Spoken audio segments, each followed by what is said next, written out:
എല്ലാവർക്കും സ്വാഗതം. ഞാൻ റൂത്ത് ജോൺസൺ. നമുക്ക് ഇംഗ്ലീഷ് പറഞ്ഞു പഠിക്കാം. പലപ്പോഴും നമ്മൾ ഇങ്ങനെയൊക്കെ പറയാറില്ലേ, ഈ കൊട്ടാരം AD 1800 പണി കഴിപ്പിക്കപ്പെട്ടതാണ്, അല്ലെങ്കിൽ അദ്ദേഹത്തെ ഹോസ്പിറ്റലിൽ അഡ്മിറ്റ് ചെയ്തിരിക്കുകയാണ് എന്നൊക്കെ. നിങ്ങൾ ഇവിടെ ശ്രദ്ധിച്ചോ? ഇവിടെ കൊട്ടാരം പണിയിപ്പിച്ചത് ആരാണെന്ന് പറഞ്ഞിട്ടില്ലല്ലോ. അതുപോലെ തന്നെ ആരാണ് അദ്ദേഹത്തെ ഹോസ്പിറ്റലിൽ അഡ്മിറ്റ് ചെയ്തതെന്നും പറഞ്ഞിട്ടില്ലല്ലോ. അതായത് ആരാണ് ആ കാര്യം ചെയ്തത് എന്നതിന് പ്രാധാന്യമില്ല, പക്ഷേ എന്ത് സംഭവിച്ചു, ആരുടെ മേൽ സംഭവിച്ചു, ഇതിനൊക്കെയാണ് പ്രാധാന്യം. ഇങ്ങനെയുള്ള സെന്റൻസുകളെയാണ് നമ്മൾ പാസീവ് വോയിസ് എന്ന് പറയുന്നത്. അപ്പോൾ ഇന്ന് നമ്മൾ കാണാൻ പോകുന്നത് പാസീവ് വോയിസ് എപ്പോഴൊക്കെ ഉപയോഗിക്കാം, അതുപോലെ പാസീവ് വോയിസിൽ സെന്റൻസുകൾ എങ്ങനെ ഉണ്ടാക്കാം എന്നൊക്കെയാണ്. എന്നിട്ട് ഏറ്റവും അവസാനം ഞാൻ തന്നിട്ടുള്ള ക്വസ്റ്റ്യൻസും അറ്റംപ്റ്റ് ചെയ്യാൻ മറക്കരുതേ. അപ്പൊ നമുക്ക് പാസീവ് വോയിസ് എപ്പോഴാണ് ഉപയോഗിക്കാറുള്ളതെന്ന് കാണാം. പാസീവ് വോയിസ് മനസ്സിലാവണമെങ്കിൽ അതിനു മുമ്പായി ആക്റ്റീവ് വോയിസ് എന്താണെന്ന് നമ്മൾ അറിഞ്ഞിരിക്കണം. അത് നമുക്ക് പെട്ടെന്നൊന്ന് നോക്കാം. നമുക്ക് പറയണം, ബിന്ദു സുന്ദരമായ പെയിന്റിങ്സ് ഉണ്ടാക്കാറുണ്ട് എന്ന്. Bindu makes beautiful paintings. ഇവിടെ ആരാണ് പെയിന്റിങ്സ് ഉണ്ടാക്കാറുള്ളത്? ബിന്ദു. അതായത് ഇവിടെ നമ്മൾ പ്രാധാന്യം കൊടുത്തിരിക്കുന്നത് അത് ചെയ്യുന്ന ആളിനാണ്. ഇങ്ങനെ ഇന്നയാൾ ഇന്ന കാര്യം ചെയ്യാറുണ്ട്, ചെയ്തു, അല്ലെങ്കിൽ ചെയ്യും എന്നൊക്കെ പറയുന്നതിനാണ് ആക്റ്റീവ് വോയിസ് എന്ന് പറയുന്നത്. ഇവിടെ ബിന്ദു ഏജന്റ് ആണ്, അതായത് ചെയ്യുന്ന ആളാണ്. ഗ്രാമറിന്റെ ഭാഷയിൽ സബ്ജക്റ്റ് എന്ന് പറയും. ബിന്ദു എന്താണ് ഉണ്ടാക്കുന്നത്? പെയിന്റിങ്സ്. ഇതാണ് ഒബ്ജക്റ്റ്. ഇത്രയും ക്ലിയർ ആയല്ലോ. ഇനി ഈ എക്സാമ്പിൾ ഒന്ന് നോക്കിക്കേ. നമ്മളോടൊരു ഹോട്ടലിന്റെ മാനേജർ പറയുകയാണ്, rooms R cleaned every day എന്ന്. ഇത് പാസീവ് വോയിസിലാണ് പറഞ്ഞിരിക്കുന്നത് കേട്ടോ. ഈ വാചകത്തിന്റെ അർത്ഥം എന്താണ്? മുറികൾ എന്നും വൃത്തിയാക്കപ്പെടാറുണ്ട് എന്നാണ്. ഇവിടെ ആരാണ് മുറി വൃത്തിയാക്കുന്നത് എന്നുള്ളതിന് ഇമ്പോർട്ടൻസ് ഇല്ല. അപ്പൊ പാസീവ് വോയിസ് സംസാരിക്കുന്ന ഒരു സാഹചര്യം എന്താണ്?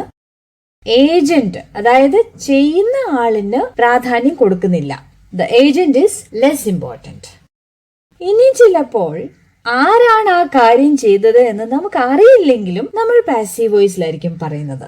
When the agent is unknown. അതുമല്ലെങ്കിൽ ഒബ്ജക്റ്റിനാണ് ശരിക്കും ആ സെന്റൻസിൽ ഏറ്റവും കൂടുതൽ പ്രാധാന്യമുള്ളത്. അങ്ങനെയുള്ള സന്ദർഭത്തിലും നമ്മൾ പാസീവ് വോയിസ് ആണ് ഉപയോഗിക്കുന്നത്. അതായത് object is the most important part of the sentence. അതുകൊണ്ടാണ് മിക്കപ്പോഴും നമ്മൾ ന്യൂസ് ഐറ്റത്തിലും അതുപോലെ ഏതെങ്കിലും പ്രൊജക്ട് റിപ്പോർട്ടിലും ലീഗൽ ഡോക്യുമെന്റ്സിലും ഒക്കെ പാസീവ് വോയിസ് കാണുന്നത്. അപ്പൊ പാസീവ് വോയിസ് ഏത് സന്ദർഭത്തിലാണ് അല്ലെങ്കിൽ ഏത് സാഹചര്യത്തിലാണ് ഉപയോഗിക്കുന്നതെന്ന് മനസ്സിലായല്ലോ. ഇനി നമുക്ക് നോക്കാം പാസീവ് വോയിസിൽ സെന്റൻസുകൾ എങ്ങനെയാണ് ഉണ്ടാക്കുന്നതെന്ന്. ഈ 4 കാര്യങ്ങൾ ശ്രദ്ധിച്ചാൽ നമുക്ക് വളരെ എളുപ്പം പാസീവ് വോയിസിൽ സെന്റൻസസ് ഉണ്ടാക്കാൻ പറ്റും. അപ്പൊ ആദ്യത്തെ പോയിന്റ് ഇതാണ്. ആദ്യം നോക്കണം ഇത് ഏത് ടെൻസ് ആണെന്ന്. അപ്പോൾ ആക്റ്റീവ് വോയിസിൽ ഏത് ടെൻസ് ആണോ ഉള്ളത് അതേ ടെൻസിൽ തന്നെ വേണം പാസീവ് വോയിസിലും നമ്മൾ പറയാനായിട്ട്. പിന്നെ നോക്കണം, അതായത് പോയിന്റ് നമ്പർ 2, ഒബ്ജക്റ്റ് ഏതാണെന്ന്. എന്നിട്ട് ഒബ്ജക്റ്റിൽ നിന്നാണ് ആ സെന്റൻസ് തുടങ്ങേണ്ടത്. അടുത്തതായിട്ട്, അതായത് തേർഡ് പോയിന്റ്, ഒബ്ജക്റ്റ് കഴിഞ്ഞിട്ട് ബി എന്ന് പറയുന്ന ആ വാക്കിലെ അതിന്റെ അനുയോജ്യമായ ഫോമാണ് നമുക്ക് പിന്നെ എഴുതേണ്ടത്. അതെപ്പോഴും പാസീവ് വോയിസിൽ വന്നിരിക്കണം. പക്ഷേ ഇവിടെ ശ്രദ്ധിക്കേണ്ടത് ടെൻസ് അനുസരിച്ച് ഇത് മാറിക്കൊണ്ടിരിക്കും. അതുകൊണ്ടാണ് ആദ്യം തന്നെ നമ്മൾ ടെൻസ് നോക്കിയത്. ഇതാ ഇങ്ങനെ. പ്രസന്റ് ടെൻസ് ആണെങ്കിൽ ആം, ഈസ് അല്ലെങ്കിൽ ആർ വരും. പാസ്റ്റ് ടെൻസ് ആണെങ്കിൽ വാസ് അല്ലെങ്കിൽ വേർ വരും. കണ്ടിന്യൂസ് ടെൻസിനെ പാസീവിലേക്ക് കൺവേർട്ട് ചെയ്യുവാണെങ്കിൽ ബീയിങ് വരും. പെർഫെക്റ്റ് ടെൻസിനെ കൺവേർട്ട് ചെയ്യുവാണെങ്കിൽ ബീൻ ചേർക്കണം.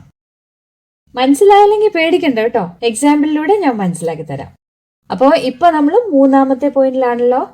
ഇനി നമ്മൾ ശ്രദ്ധിക്കേണ്ട 4ാമത്തെ കാര്യം, പാസീവ് വോയിസിൽ ക്രിയാപദം അതായത് verb എപ്പോഴും പാസ്റ്റ് പാർട്ടിസിപ്പിളിൽ വരും. പാസ്റ്റ് പാർട്ടിസിപ്പിൾ എന്ന് പറഞ്ഞാൽ നമുക്കറിയാം ഏത് ക്രിയാപദം ആണെങ്കിലും അതിന് 3 ഫോംസ് ഉണ്ടല്ലോ. Example, make, made, made. ആദ്യത്തേത് പ്രസന്റ് ടെൻസ്, രണ്ടാമത്തെ past tense, third one is past participle. Write, wrote, written. Speak, spoke, spoken. Teach, taught, taught. ഇതിലൊക്കെ അവസാനം വന്നിരിക്കുന്ന ആ ഫോം ഉണ്ടല്ലോ, അതാണ് നമ്മൾ എപ്പോഴും പാസീവ് വോയിസിൽ യൂസ് ചെയ്യുന്നത്. അപ്പൊ എളുപ്പത്തിന് വേണ്ടിയിട്ട് നമ്മൾ വേർബിന്റെ തേർഡ് ഫോം അല്ലെങ്കിൽ V3 എന്നൊക്കെ പറയും. ഇതെല്ലാം സംഗതി ഒന്ന് തന്നെയാണ്. അപ്പൊ 4 കാര്യങ്ങൾ മനസ്സിലായല്ലോ. ഇനി നമുക്ക് ഈ 4 കാര്യങ്ങൾ എക്സാമ്പിളിലൂടെ മനസ്സിലാക്കാം. Bindu makes paintings. ഇത് പാസീവ് വോയിസിലേക്ക് മാറ്റണം. അപ്പോ ആദ്യം നോക്കേണ്ടത് എന്താണ്? ഇതേത് ടെൻസ് ആണെന്ന്. സിമ്പിൾ പ്രസന്റ് ടെൻസ് ആണ്. ഓക്കെ. പിന്നെ നോക്കണം ഒബ്ജക്റ്റ് ഏതാണെന്ന്. ഒബ്ജക്റ്റ് ഇവിടെ പെയിന്റിങ്സ് ആണ്. അപ്പോ പെയിന്റിങ്സ് എന്ന് പറഞ്ഞു വേണം തുടങ്ങാനായിട്ട്. പിന്നെ ബിയുടെ ഏത് ഫോം ഇവിടെ വരും? പ്രസന്റ് ടെൻസിൽ ഈസ്, ആം, ആർ ഇവയിൽ ഏതെങ്കിലും ഒന്ന് വരും. ഇവിടെ പെയിന്റിങ്സിന്റെ കൂടെ ഏത് വരും? പെയിന്റിങ്സ് ബഹുവചനം ആണല്ലോ, അപ്പോ ആറ് വരും. അപ്പോ പെയിന്റിങ്സ് ആർ. പിന്നെ വേർബിന്റെ തേർഡ് ഫോം ആണല്ലോ ചേർക്കേണ്ടത്. മേക്കിന്റെ തേർഡ് ഫോം ഏതാണ്? മെയ്ഡ്. അപ്പോ paintings are made by Bindu. അങ്ങനെയാണ് ഇത് പാസീവ് വോയിസ് വരുന്നത്. ആരാണ് ചെയ്തതെന്ന് നമ്മൾ പറയുകയാണെങ്കിൽ ബൈ എന്ന് പറഞ്ഞിട്ട് അവസാനം നമുക്ക് പറയാൻ പറ്റും. അത് എപ്പോഴും പറയണമെന്നില്ല കേട്ടോ പാസീവ് വോയിസിൽ. എനിവേ നമുക്കിവിടെ പറയാം paintings are made by Bindu. ഇനി ഇത് പാസ്റ്റ് ടെൻസിലാണ് പറയുന്നതെങ്കിലോ, എക്സാമ്പിൾ ബിന്ദു ഇന്നലെ ഒരു പെയിന്റിംഗ് ഉണ്ടാക്കി എന്നാണ് പറയേണ്ടതെങ്കിൽ Bindu made a painting yesterday. ഇത് പാസീവിലേക്ക് എങ്ങനെ മാറ്റും? Painting was made yesterday by Bindu എന്നുള്ളത് ഓപ്ഷണൽ ആണ്. ഒരു പെയിന്റിങ്ങിനെ പറ്റി പറഞ്ഞതുകൊണ്ടാണ് ഇവിടെ വാസ് വന്നത്. ഒബ്ജക്റ്റ് പ്ലസ് ബിയുടെ പാസ്റ്റ് ഫോം ആയിട്ടുള്ള വാസ് വന്നു, പിന്നെ പാസ്റ്റ് പാർട്ടിസിപ്പിൾ. എന്നാൽ ഇപ്പോ പെയിന്റിംഗ് ഉണ്ടാക്കിക്കൊണ്ടിരിക്കുകയാണെങ്കിലോ Bindu is making a painting. അപ്പൊ ഇവിടെ കണ്ടിന്യൂസ് ടെൻസ് അല്ലേ വരുന്നത്. അപ്പോ ബീയിങ് ചേർക്കണമെന്ന് നമ്മൾ കണ്ടു. ഇപ്പൊ ടെൻസിന് മാറ്റവും വരുത്താൻ പാടില്ല. അപ്പോ a painting is being made by Bindhu എന്ന് വരും. അല്ലെങ്കിൽ a painting is being made. Past continuous ആണെങ്കിലോ Bindu was making a painting എന്നുള്ളത് a painting was being made by Bindhu എന്ന് വരും. ഇനി ബിന്ദു ഒരു പെയിന്റിംഗ് ഉണ്ടാക്കിയിട്ടുണ്ട് എന്നാണ് പറയുന്നതെങ്കിലോ Bindu has made a painting. ഇത് പ്രസന്റ് പെർഫെക്റ്റ് ടെൻസ് ആണല്ലോ. അപ്പോ പെർഫെക്റ്റ് ടെൻസ് വരുമ്പോ എന്ത് ചെയ്യണമെന്ന് നമ്മൾ കണ്ടത്? ബീൻ ചേർക്കണം. അപ്പോ painting has been made by Bindu എന്ന് വരും. പാസ്റ്റ് പെർഫെക്റ്റ് ടെൻസ് ആണെങ്കിൽ Bindu had made a painting എന്നുള്ളത് painting had been made by Bindu എന്ന് പാസീവ് വോയിസ് വരും. എന്നാൽ സിമ്പിൾ ഫ്യൂച്ചർ ടെൻസിൽ പറയുകയാണെങ്കിലോ ബിന്ദു നാളെ ഒരു പെയിന്റിംഗ് ഉണ്ടാക്കുമെന്നാണെങ്കിലോ Bindu will make a painting tomorrow. ഇത് പാസീവ് വോയിസിൽ പറയാം painting will be made tomorrow. എന്നാൽ past perfect continuous, future perfect continuous and future continuous tense ഇവയുടെ കൂടെ പാസീവ് വോയിസ് വരാറില്ല. അപ്പോൾ എന്തൊക്കെ കാര്യങ്ങളാണ് ആക്റ്റീവ് വോയിസിൽ നിന്നും പാസീവ് വോയിസിലേക്ക് മാറ്റുമ്പോൾ നമ്മൾ ശ്രദ്ധിക്കേണ്ടത്? ആ 4 പോയിന്റ്സ് ഓർമ്മയുണ്ടല്ലോ. ആദ്യം ടെൻസ് ഏതാണെന്ന് നോക്കണം. എന്നിട്ട് ഒബ്ജക്റ്റിൽ സെന്റൻസ് തുടങ്ങണം. പിന്നെ ടെൻസ് അനുസരിച്ച് ബിയുടെ ഏത് ഫോം ആണോ വരേണ്ടത് അത് ഉപയോഗിക്കണം. പിന്നെ വേർബിന്റെ പാസ്റ്റ് പാർട്ടിസിപ്പിൾ ഫോം വേണം ഉപയോഗിക്കാൻ. ഇത്രേ ഉള്ളൂ.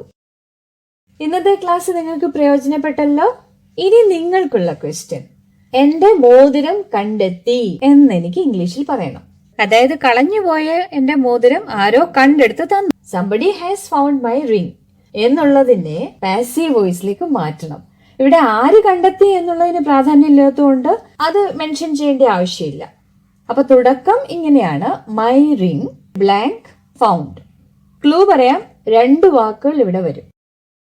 ക്വസ്റ്റ്യൻ നമ്പർ 2, ബാബുവിനെ ICUയിലേക്ക് മാറ്റിക്കൊണ്ടിരിക്കുകയാണ്. അതായത് ഇപ്പൊ നടന്നുകൊണ്ടിരിക്കുന്ന കാര്യമാണ്, കൊണ്ടുപോയിക്കൊണ്ടിരിക്കുകയാണ്. They are shifting Babu to the ICU. ഇവിടെ ആര് മാറ്റുന്നു എന്നുള്ളതിന് പ്രാധാന്യം ഇല്ല കേട്ടോ. അപ്പോ Babu blank to the ICU. Clue പറയാം, 3 വാക്കുകൾ വരും കേട്ടോ. അപ്പോ ഇതൊന്ന് കമന്റിൽ ഇടുവല്ലോ.